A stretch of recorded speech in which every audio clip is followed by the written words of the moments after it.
आगे बढ़ते हैं और अब हमारे साथ केडियानोमिक्स के फाउंडर सुशील केडिया जुड़े हैं 2024 के आखिरी इंटरेक्शन के लिए। Sushil ji, good morning. ये कहाँ, आप कहाँ हैं? गोवा में कहाँ हैं? थोड़ा घूम फिर रहे हैं बस अनुज जी। पूरा साल मेहनत की, अब थोड़ा सा रिलैक्स कर रहे हैं। हाँ, कहाँ ये मुंबई तो नहीं लग रहा। कहाँ, गोवा में कहाँ पे हैं? हाँ, मुंबई के बाहर ही है। तो बोल दीजिए ना गोवा में हैं। हाँ, गोवा है। हाँ हाँ वो दिख रहा है पीछे की, वो हवा से पता चल जाता है, एक्चुअली पीछे के एनवायरनमेंट से पता चल जाता है कि कहाँ पर है। तो मार्केट में इतना कोहराम मचा हुआ है, आप गोवा जाकर रिलैक्स कर रहे हैं। थोड़ा हेल्प करिए लोगों की, बताइए कहाँ पर बॉटम बनेगा मार्केट का या कहाँ स्टेबिलिटी आएगी। बॉटम अभी बन रहा है। पीसीआर से अनुरोध है, निफ्टी की चार्ट मेरे स्क्रीन पे दिखाएं। देखिए, एक इमीडिएट इंट्राडे में बाई ट्रेड अभी फायर हो रहा है। पीसीआर कृपया इस चार्ट को दिखाइए मेरे स्क्रीन से। आ गई चार्ट? हाँ, ये देखिए टर्मिनल ट्रायंगल पैटर्न यहाँ बन रहा है। 1 मिनट चार्ट है और ये पूरा पुशबैक नीचे का खत्म हो गया। अब यहाँ से मेरे को लगता है निफ्टी अगले 2 3 4 दिन उछलेगी। और कहाँ तक जा सकती है उछल के? एक बार 24,300 तक लगता है। 24,300 तक, इस ऊपर वाली ग्रीन रेखा के आसपास।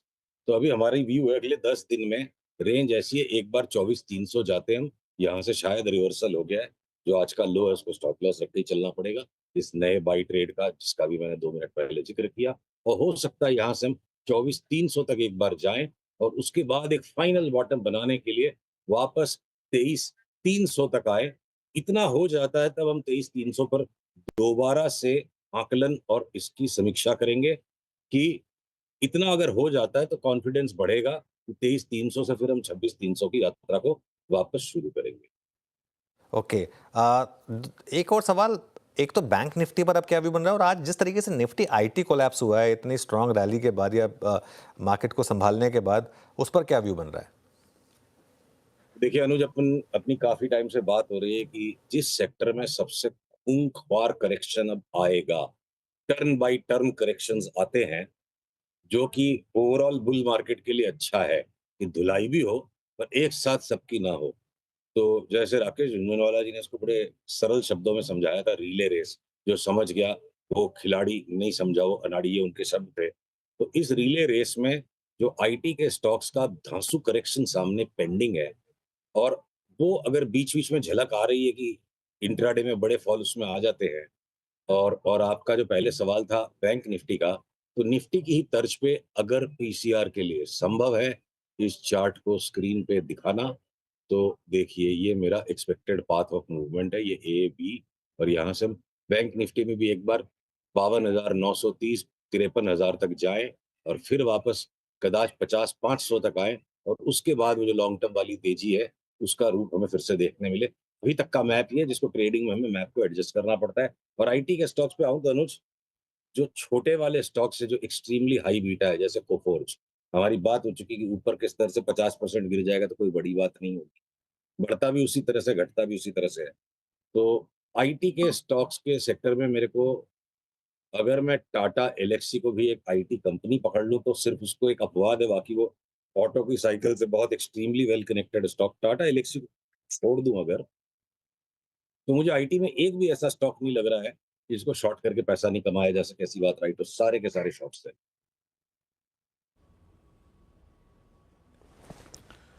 ओके, ये आईटी का जिक्र हो गया। सुशील जी, अब आते हैं एक स्पेस पे जिसने पिछले 4-5 दिन की इस टर्बुलेंस में सबसे स्ट्रॉन्ग मूव दिया है, वो है फार्मा। चाहे वो ग्लेनमार्क, सन फार्मा को देखिए आप, ल्यूपिन को देखिए आप, इप्का लैब को देखिए, एल्केम। आपका फार्मा पे टेक क्या है इस वक्त? क्या लीड कर सकते हैं फार्मा अगले कुछ और, या फिर कुछ और वीक बेसिस पर? अभी तो फिलहाल भाई साहब ऐसा लग रहा है जैसे वो दिया बुझने के पहले जो आखिरी बार फड़फड़ाता है ना, तो फार्मा के स्टॉक्स उस तरह से आखिरी फड़फड़ाहट दे रहे हैं। आईटी के बाद जो सेकंड वर्स्ट करेक्शन आएगा वो होगा लार्ज फार्मास, और उसके साथ साथ स्मॉल फार्मा को भी जाना है। तो ये दिया बुझने के पहले की अंतिम फड़फड़ाहट लगती है फार्मा स्टॉक्स। तो आप शॉर्ट किसे करेंगे ऐसे सर्कमस्टेंसेस में, और कौन सा पॉइंट ऐसा है जो रिवर्सल जनरेट कर सकता है, या फिर किस लेवल के टूटने के बाद?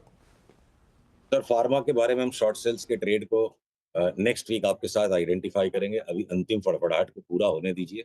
शॉर्ट का जब पॉइंट आएगा तब देखेंगे। महाकवि कालिदास की तरह मैं पूरा काव्य पहले से रचने की हिमाकत नहीं कर पाऊँगा, साधारण मनुष्य हूँ। और इस वक़्त हमारा फ़ोकस है कि आईटी के स्टॉक्स को हम शॉर्ट लें। फार्मा को सो नेक्स्ट वीक देखेंगे, अंतिम फड़फड़ाहट को पूरा होने दीजिए पहले। ठीक है, नेक्स्ट वीक फार्मा के स्टॉक्स पे बात करेंगे। आपके स्टॉक आइडियाज़ क्या होंगे लॉन्ग या शॉर्ट इस मार्केट में? लिस्ट वही की वही अनुज, थोड़ा बहुत आगे पीछे एडजस्टमेंट करना पड़ता है। मैं सारांश में सारी बातों को फिर से एक बार समेट दूं। तीनों बजाज के स्टॉक्स, बजाज फाइनेंस, फिनसर्व और बजाज ऑटो, निफ्टी की 2-3 हजार पॉइंट की रैली के लिए 20% रिबाउंड के लिए ठीक है। उससे ज्यादा बड़ा बुल मार्केट में सोचना गुनाह हो जाएगा। ये सारे के सारे लॉन्ग टर्म बेयर मार्केट में आ चुके हैं। इंट्री में एक बार 20% का उछाल है जो निफ्टी को ऊपर ले जाएगा। एफएमसीजी के ए टू जेड स्टॉक्स बाई हैं। आईटी फार्मा में हम एक एक करके सेल करेंगे। मेटल्स बिल्कुल चारों तरफ घूम रहे हैं तो उनको हम अवॉइड करेंगे। कोई थीम नहीं है मेटल्स में।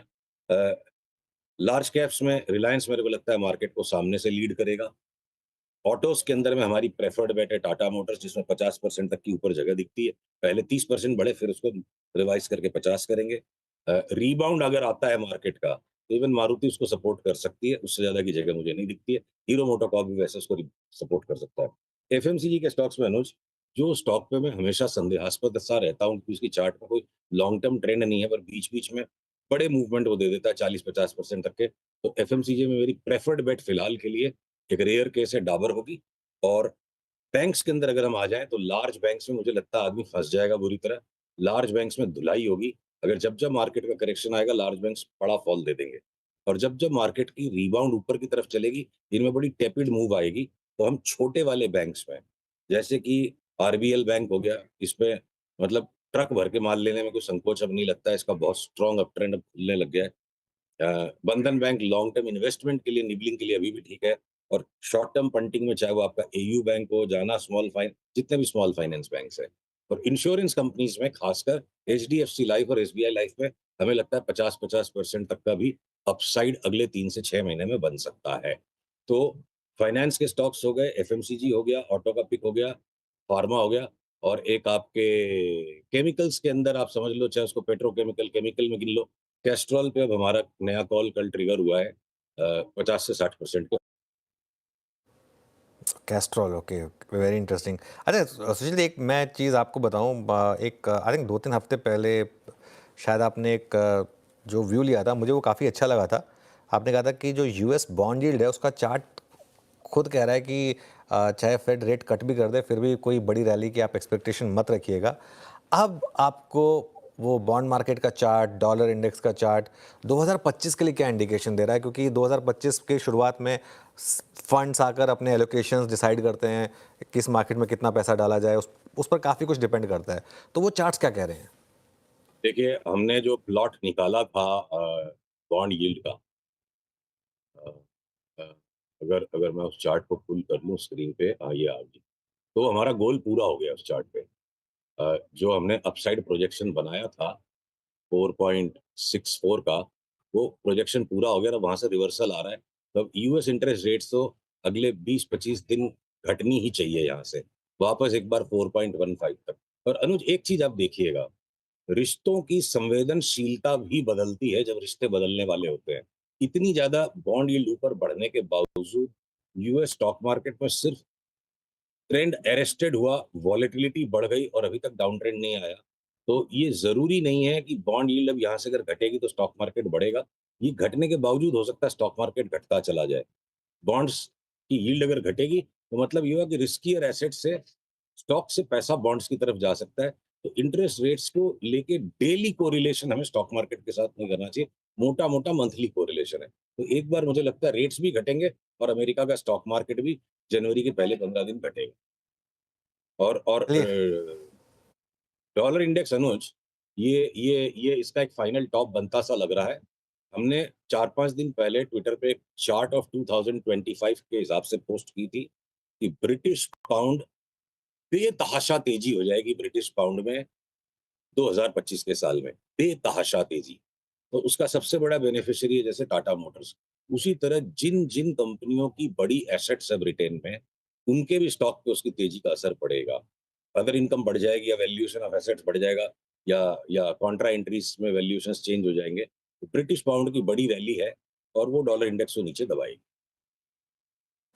ओके, चलिए सुशील जी, बहुत बहुत शुक्रिया आज हमारे साथ जुड़ने के लिए और ये सारे के सारे ट्रेड्स हमारे सामने रखने के लिए। अपनी छुट्टियां एंजॉय करिए, अगले ट्यूसडे आपसे फिर बात होगी और नववर्ष की बहुत बहुत शुभकामनाएं बहुत आपको।